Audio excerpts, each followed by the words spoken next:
Well, welcome to Drawing the Whitetails. It's opening day of the 2016 deer season. I get to shoot first today, so Josh is behind the camera.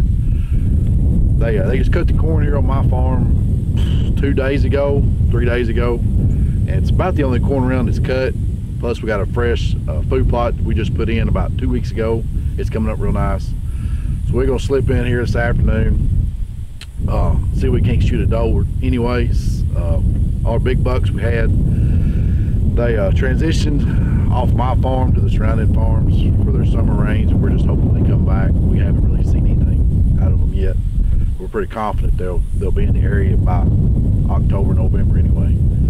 So if you'll just stay with us, maybe we can get back here and let these new Whack-'em broadheads, they were nice enough to give us, put one of them through a big old mature doe, or maybe we'll get lucky and see a good buck to shoot. Well, we finally got in here, got set up.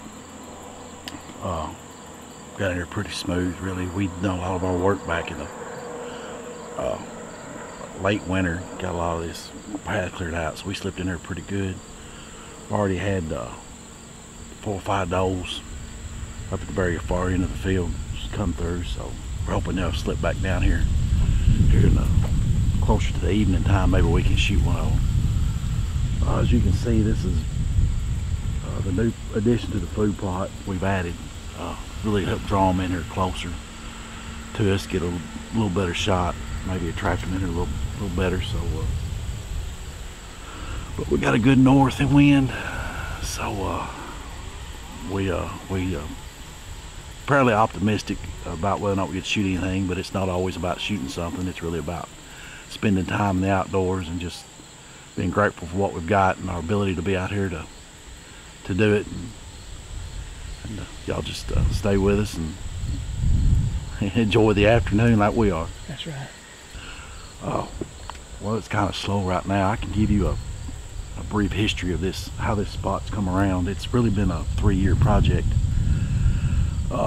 Josh finally talked me into learning about the entry and exit routes on this place, and I first started hunting it. This corner, I knew the one to be in this corner right here about 3 years ago, and there was an old road that I remembered from when I was a late teenager that I would slip in here and deer hunt. Well, it was 10-foot tall horse weeds. It was crazy. You couldn't even get in here. The ice storm had completely destroyed that woods, and we had it clear cut, so it was a total mess. So what I would do is I would slip through the woods and had to stand down here about 50 yards. Well, the next year I got me some spray, and I sprayed the road out with my rhino, cleared off a half-acre food plot, planted it, but I left my stand in the same place. I had a ditch coming in from this way, super great entry and exit route. It was unreal, and we just had a really exciting year here. A lot of good bucks, a lot of pictures of good bucks. It was crazy at how well it worked. Well, that was the 2nd year. Well, this is the 3rd year, and Josh taught me to move the stand. We moved the stand down this way, got closer to the corner, and really the only other addition is there was just a gap between the field and the food plot, a real narrow gap. And so what we did is we come in here, we widened it, and basically just sowed it down with a big and beastie type mix to really bring them in here close, because we did notice last year that some of the deer, the older does especially, they wouldn't come through the gap. They would go through the thicket over there and kind of skirt around us sometimes. So we're hoping this all pays off. And one more thing was we had that big 9-pointer. The deer we actually targeted in this spot last year all season. I actually had him come through this gap last year, but we couldn't get a shot at him. Just poor circumstances, and the stand was kind of in the wrong place. So Josh taught me to move. We moved it down here, and if that plays out again this year, he's a shot deer, or shot at anyway. Shot at anyway. So that's kind of how this place has played out. It's been a 3-year project. I really don't know what we're going to do next year to improve it.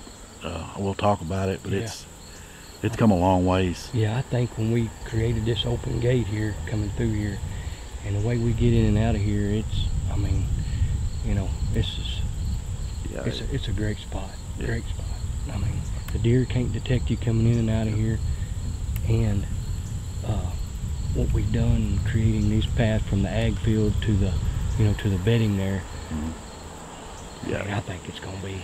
I mean, you're talking about a chip shot too. Yeah. So. Yeah, it's just like we said, the best way to hunt good mature deer is for them to not know you're hunting them. So, I mean, we slip in and out of here undetected, in and out. So it's phenomenal. It's just really been a great spot. We hunted it a lot last year, and the deer never knew we were here. That's right. All right, it's Saturday, September 10th, I believe. Yeah, and me and Jeremy's fixing to head back and on one of his properties and to hunt again. But we just wanted to kind of conclude what we were talking about when me and him were hunting an open day last year on a spot that one of Jeremy's spots that we worked on for what? Oh gosh, it's a 3-year process. But, yeah, and that 3-year process has been, you know, it took us a while to figure out to finally get that stand where we feel like it's where we needed it to be. Where we needed it to be, yeah.